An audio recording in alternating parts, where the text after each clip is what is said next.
Halo teman-temanku semuanya, ketemu lagi sama aku Mutiara di channel YouTube Mutiara by Lu. Sawadika teman-temanku semuanya. Di sini aku kembali lagi masih dengan kasus ya, masih dengan updatean terbaru yang aku punya mengenai misteri meninggalnya artis papan atas Thailand yaitu Tang Monida.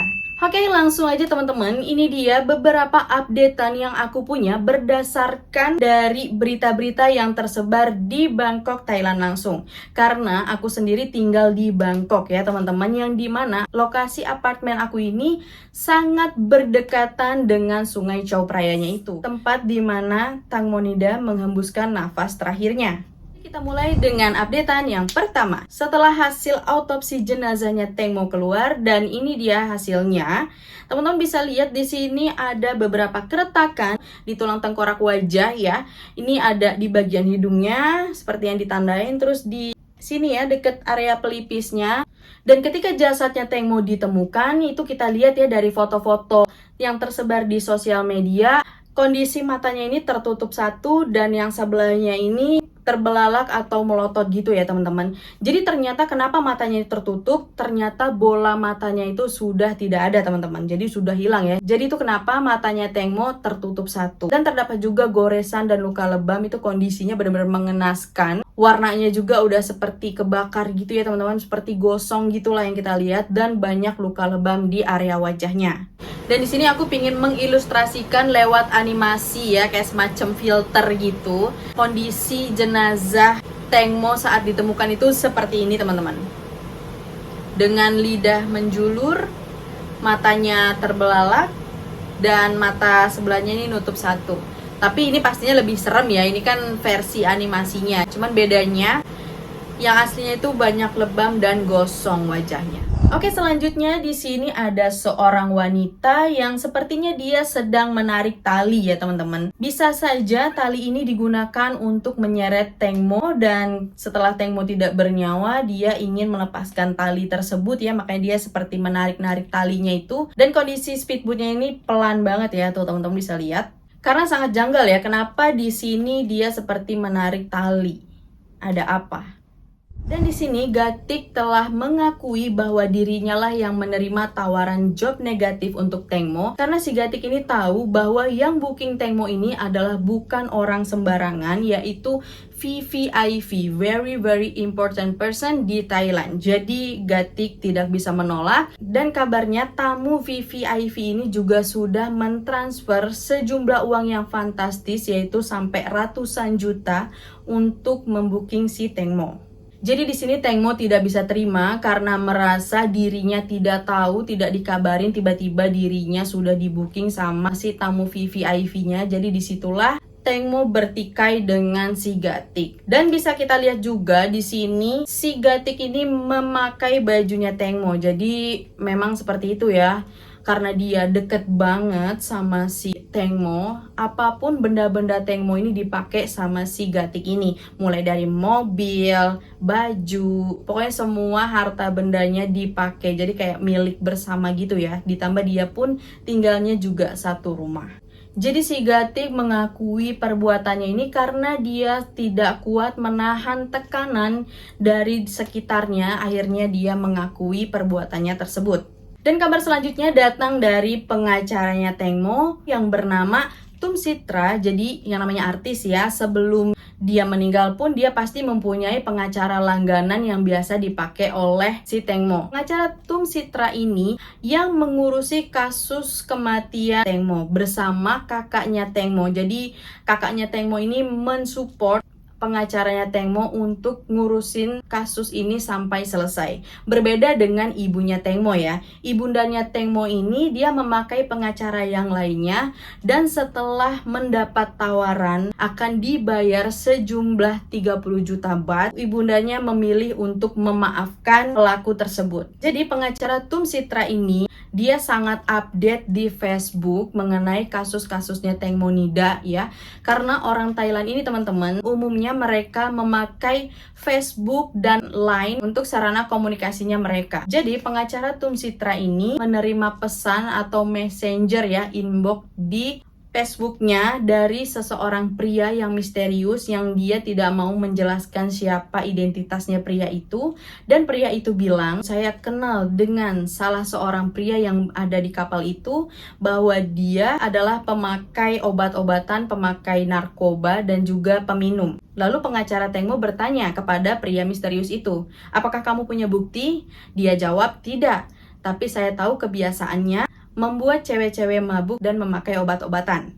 Oke, lanjut ke berita selanjutnya. Ini adalah ekspresi sahabatnya Tengmo ketika mendengar jawaban dari ibunya Tengmo bahwa dia menerima tawaran duit kompensasi yang ditawarkan oleh si pelaku. Jadi dia kecewa banget, dan sahabat inilah yang berusaha berjuang ya, sahabatnya, terus lawyer Tangmo Nida sendiri, Tum Sitra, dan juga kakaknya Tangmo. Jadi menurut aku, kenapa ibundanya Tengmo menerima tawaran uang kompensasi sebesar 30 juta baht? Yang namanya ibu pasti pingin dong kasus anaknya terungkap, walaupun semasa hidupnya ibundanya Tengmo ini tidak dekat dengan si Tengmo, melainkan Tengmo ini lebih dekat kepada ayahnya. Tapi ketika ibundanya Tengmo menyadari siapa dalang dari misteri kematian putrinya ini, ternyata bukan orang biasa, melainkan orang yang benar-benar very important person, yang mana orang tersebut memiliki kuasa di Thailand ini ya. Tentu tidak mudah untuk menguak kasus ini hingga ke akarnya. Jadi itulah yang membuat ibundanya Tengmo menerima tawaran uang kompensasi tersebut dan memilih untuk memaafkan para pelaku. Dan di sini kepolisian telah memeriksa 29 saksi, diantaranya supir speedboat itu yang bernama Robert. Di sini Robert ditanya sama polisi sambil menunjukkan CCTV ini ya. Polisi bilang, kenapa di sini kamu mengendarai speedboat sangat cepat ya, dengan kecepatan tinggi? Dia bilang, ya saya tidak lancar mengendarai speedboat, jadi kadang-kadang saya ngegas kencang, kadang dia pelan gitu, jadi tidak bisa seimbang, katanya seperti itu. Dan polisi juga menyelidiki dari data riwayat kecepatan kapal speedboat dan data GPS dari speedboat tersebut. Nah, di sini menurut aku, yang namanya orang bersalah atau berbohong, dia pasti akan selalu memberikan keterangan yang berbeda-beda. Di sini benar-benar janggal ya. Kalau memang si Robert ini baru belajar dan dia pun juga kan tidak punya SIM ya, kenapa diperbolehkan oleh si ownernya ini ya, si Por ini? Kenapa dibolehkan untuk mengendarai speedboat? Apalagi dia membawa artis ya kan. Kalau dia membawa secepat ini, si Tengmonya ini pengen buang air kecil, kurasa nggak mungkin ya. Dan di video ini terlihat bahwa si Tengmo ini sedang berdebat dengan si Gatik. Artinya ini adalah awal perdebatan mereka. Kita bisa lihat dan perhatikan dari gestur tubuhnya si Tengmo ini seperti sedang marah, kecewa kepada si sang manajernya si Gatik. Dan di sini kita bisa lihat di CCTV ini bahwa sepatunya Por ini tidak ada bercak merah ya, dan setelahnya ini ada bercak merah. Dan setelah ditanya polisi, polisi pun menjawab, katanya, oh merah ini adalah pantulan cahaya dari sepatu itu sendiri. Menurut aku ini benar-benar janggal banget ya teman-teman. Dan di sini ada yang menarik perhatian aku, yaitu pacarnya Tengmo. Ternyata pacarnya Tengmo yang bernama Bert ini sudah menyimpan rasa sayang dan rasa cinta 7 tahun lalu. Pada saat itu ternyata Tengmo disukai oleh dua pria, yaitu si Bert dan mantan suaminya ini si Tono. Dan akhirnya si Tengmo memilih Tono untuk menjadi suaminya. Sayangnya pernikahan mereka hanya berjalan 2 tahun dan akhirnya mereka bercerai. Dan kemudian Bert balik lagi dan akhirnya Tengmo bisa menerima Bert. Jadi Bert ini total udah 9 tahun menunggu cintanya Tengmo. Dan di sini di acara TV, Tengmo ditanya oleh host TV-nya, apakah kamu ingin menikah dengan Bert? Dan Tengmo pun menjawab, kenapa kita harus menikah? Tapi aku ingin bersamanya selamanya. Jadi perlu teman-teman ketahui bahwa kultur di Thailand ini tidak harus menikah ya. Jadi banyak orang-orang Thailand ini yang tidak menikah tapi mereka tinggal bersama dan punya anak. Dan kemudian hostnya mengajukan pertanyaan lagi. Dia bilang, jika ada permintaan anak, apakah kamu ingin memiliki anak dari Bert? Dan Tengmo jawab, ya jika ada permintaan maka aku ingin memiliki anak dengan Bert. Karena Tengmo tahu dan Tengmo yakin, percaya bahwa hanya Bert lah yang mencintai dirinya dengan tulus. Dan di hari Valentine ini juga sepertinya Tengmo mempunyai firasat ya atas kepergiannya. Dia bilang dalam captionnya seperti ini, selamat hari Valentine sayang, ini adalah tahun Valentine kedua. Kami telah melaluinya dengan sangat baik. Ada banyak cerita yang akan datang. Kecelakaan yang tidak terduga. Kecelakaan yang tidak terduga. Nah, itu teman-teman, kecelakaan yang tidak terduga. Yang mungkin kita tidak akan pernah tahu. Tapi semoga cinta kita tetap kuat seperti ini. Saling peduli, saling sabar, saling mengerti, dan saling memaafkan. Jadi Bird ini sudah mempunyai hubungan dengan Tengmo 2 tahun terakhir ini. Dan Tengmo menanyakan kepada Bird, dia bilang, kenapa sih kamu kok nggak update foto aku, nggak post foto aku di Instagram, di sosial media? Dan Bird bilang, iya, bukannya apa-apa, aku kan hanya orang biasa, kamu kan artis, aku nggak mau bikin kamu malu. Itu jawabnya Bird. Dan Tengmo bilang, nggak apa-apa Bird, kamu bisa posting foto kita, itu nggak masalah untuk aku. Tapi belum sempat Bird upload foto-fotonya mereka di Instagramnya Bird, dan Tengmo sudah meninggalkan Bird duluan. Dan ini dia, Bird bilang kayak gini di statusnya. Mo, saya sudah melakukan apa yang kamu minta. Memposting foto bersama kita dan men-tag nama kamu. Sebelumnya saya tidak berani tag, karena saya sadar saya orang biasa, sedangkan kamu artis. Dan sekarang aku sudah melakukan apa yang kamu minta. Dari sini benar-benar ketahuan banget ya kalau Bird ini benar-benar orangnya tulus dan sangat menjaga nama baik Tengmo. Walaupun untuk Tengmo itu tidak masalah. Karena backgroundnya si Bird sendiri itu dia bukan artis. Jadi si Bird ini jualan baju gitu ya, bisnis baju. Nah, ini juga ada kabar terbaru dari ibunda Tengmo dan pengacaranya Tengmo. Jadi ibundanya Tengmo ini kan sering bilang ke pengacaranya si Tengmo, Tum Sitra, dia bilang, udahlah kamu mundur saja karena kasus ini tidak mudah. Bukannya maksudnya jelek ya, tidak mendukung anaknya, karena ibunya sudah tahu akan gimana endingnya. Dan ibunya juga sering bilang ke kakaknya si Tengmo, kamu mundur aja gitu. Jadi kan si kakaknya Tengmo sama pengacara ini kan mereka saling memperjuangkan keadilan ya. Dan yang kita tahu kakaknya Tengmo ini kan kecewa dengan keputusan ibunya Tengmo menerima uang kompensasi itu gitu. Kenapa tidak memperjuangkan Tengmo? Dan akhirnya kakaknya memperjuangkan, dan sekarang kabarnya kakaknya ini sudah menarik diri dari tuntutan keadilan. Dan di kata-kata ini poinnya bahwa kakaknya Tengmo akhirnya menarik diri dari tuntutan keadilan untuk Tengmo, dan akhirnya dia bilang ke pengacaranya, ke Tum Sitra, dan Tum Sitra sangat menghargai keputusan yang dibuat oleh kakaknya Tengmo karena itu adalah ibundanya dan itu keluarga. Nah, di sini ada bukti terbaru lagi nih, teman-teman bisa lihat. Jadi pada saat Tengmo itu dilempar ke sungai, ternyata ada saksi yang melihatnya, yaitu dari kapal kargo. Nah, ini kesaksian dari seorang gadis ya, yang menceritakan ke polisi bahwa ayahnya melihat seseorang telah dilempar ke sungai, tapi dia tidak berani memberikan keterangan ke polisi karena takut akan menjadi sorotan media dan akan menjadi ancaman untuk keluarganya. Dan dari berita yang tersebar di Bangkok, Thailand nih, menurut berita, jika sampai hari Jumat besok tanggal 11 Maret 2022 tidak ada bukti yang lebih kuat seperti bukti dari CCTV atau bukti dari tim forensik, maka kasus Tangmonida ini akan resmi ditutup. Maka kasus Tangmonida ini akan resmi ditutup. Dan kemudian informasi yang aku dapatkan dari pakar editor, katanya foto-foto ini adalah pure hasil editan. Teman-teman bisa lihat. Nah, ini cara dia mengedit, teman-teman. Jadi kayaknya ini fotonya udah diedit ya, teman-teman. Wow, parah segitunya ya. Wow, teman-teman, ternyata ada bukti CCTV terbaru lagi nih. Nah, teman-teman bisa lihat di sini.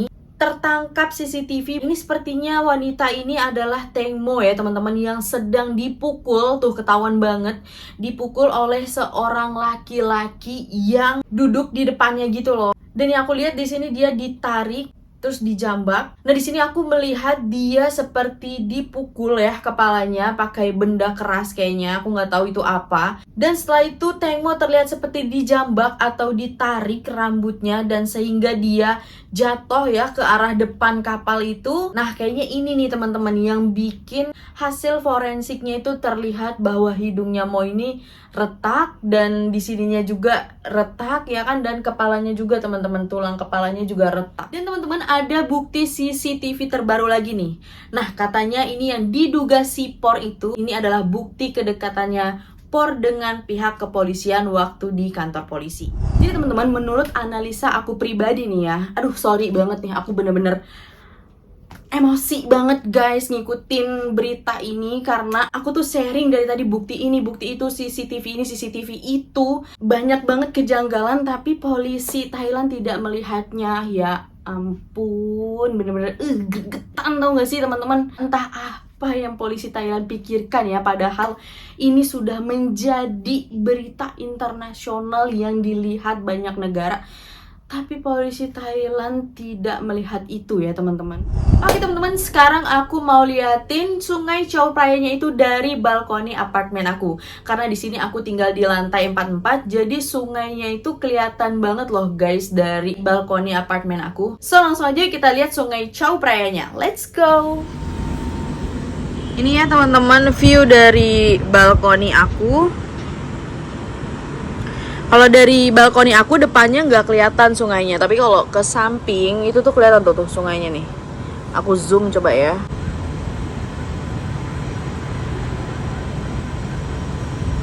Tuh gede banget loh Sungai Chao Phraya ini.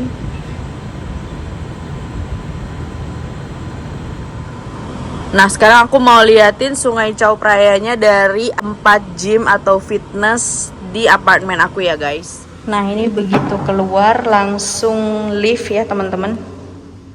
Nah ini aku di lantai 44. Sekarang aku mau ke lantai 42.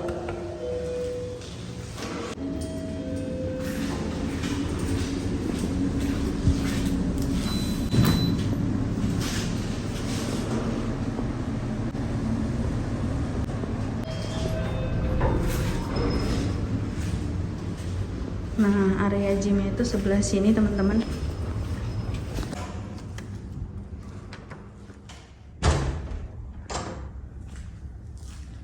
Nah, ini area fitness di apartemen aku. Terus biasanya aku kalau olahraga tuh kan sambil liatin pemandangan. Nah, ini pemandangannya adalah Sungai Chao Phraya-nya teman-teman tuh. Ya. Deket banget dari apartemen aku ini. Nah, seperti ini Sungai Chao Phraya-nya.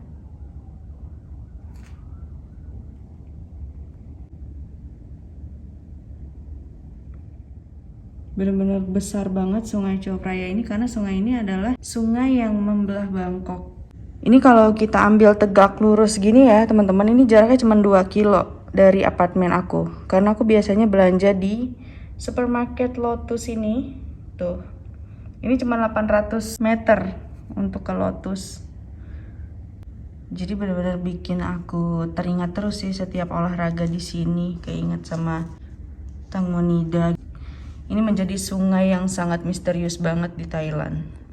Jadi sebenarnya kasus kematian Tangmonida ini adalah kasus pembunuhan yang tidak berencana ya teman-teman. Karena ini menurut aku ya, kalau seumpama Tangmonya ini mau menemani tamu VVIP-nya itu ya ke hotel. Jadi kan di sepanjang Sungai Chao Phraya itu terdapat banyak hotel-hotel bintang 4, bintang 5. Dan di sepanjang sungai itu juga pemandangannya bagus-bagus banget teman-teman. Seperti banyak kuil yang bagus-bagus. Terus ada mall-mall mewah. Nah jadi katanya tamu VVIP itu sudah menunggu di hotel di area Sungai Chao Phraya. Nah kalau seandainya si Tangmo ini mau menemani tamu VVIP-nya, mungkin tidak akan terjadi kejadian ini. Tangmo pasti masih hidup. Ini karena si manajernya Tangmo ini, si Gatik ini menerima tawaran tersebut tanpa sepengetahuannya Tangmo. Nah, jadi di sini Tangmo merasa dibohongi sama temennya, dan yang kedua Tangmo tidak mau gitu melayani tamu VVIP itu. Dan kabarnya juga asistensi tamu VVIP yang ada di speedboat itu yang diduga namanya Por itu, dia juga minta dilayani juga sama si Tangmo ini selama di kapal gitu. Ya nggak perlu gimana-gimana lah, tapi bolehlah pegang-pegang gitu kan, peluk, cium kayak gitu segala macem, baru dia diantar ke hotel menemui tamu VVIP itu. Tangmo itu tetap nggak mau, bahkan setelah dipaksa berkali-kali pun sampai susah banget untuk maksanya. Akhirnya Tangmo juga emosi, dia bilang waktu di speedboat itu, kamu kalau maksa aku kayak gini, aku akan laporkan nih masalah ini. ayo aku pengen pulang, pengen balik. Si Teng Mo ini bilang pengen melaporkan. Sedangkan kalau sampai Teng Mo ini melaporkan ke kepolisian, itu pasti yang tercoreng siapa? Nama tamu VVIP itu kan gitu. Jadi asisten VVIP ini yang diduga si Por ini menelpon si bapak VVIP itu. Jadi dia bilang, ini nggak mau nih si Teng Mo-nya gini-gini gitu kan. Dia bilang, saya udah paksa gini-gini. Udah langsung disuruh lah sama si tamu VVIP ini, ya udah habisi dia gitu. Karena tamu VVIP ini mikir kalau si Teng Mo ini hidup nanti dia akan melaporkan dan itu akan menjadi masalah besar untuknya. Jadi lebih bagus dihabisi aja si Teng Mo-nya ini. Jadi kesimpulannya kita bisa lihat ya bagaimana padahal udah jelas-jelas menurut aku pribadi banyak yang janggal ya kan teman-teman. Bukti CCTV itu bukan 1, 2, 3 CCTV tapi banyak banget dan itu menunjukkan kejanggalan semuanya itu. Dan di sini juga dikabarkan bahwa yang mencekik Tang Mo itu ya si Por. Nah, istrinya si Por ini sudah diteror oleh netizen Indonesia melalui DM. Wow, benar-benar luar biasa ya teman-teman. Kekuatan, the power of netizen Indonesia. Dan katanya tuh istrinya udah kena mental. Parah ya, sebenarnya sih istrinya kan juga nggak tahu apa-apa ya mengenai kasus kematian ini gitu loh. Tapi sama netizen Indonesia tetap diserang, sampai ke istrinya juga diserang. Wow, luar biasa sekali ya netizen Indonesia ini. Oke teman-teman, itu saja yang bisa aku sampaikan informasinya. Semoga informasi ini bisa menjawab rasa penasaran teman-teman. Karena informasi ini aku dapatkan langsung dari Thailandnya. Dari sumbernya yaitu sumber berita-berita di Bangkoknya langsung. Oke, sampai di sini dulu videonya. Makasih teman-teman yang udah nonton. Jangan lupa di like, komen, dan di subscribe ya. Sampai ketemu di video berikutnya. Dadah!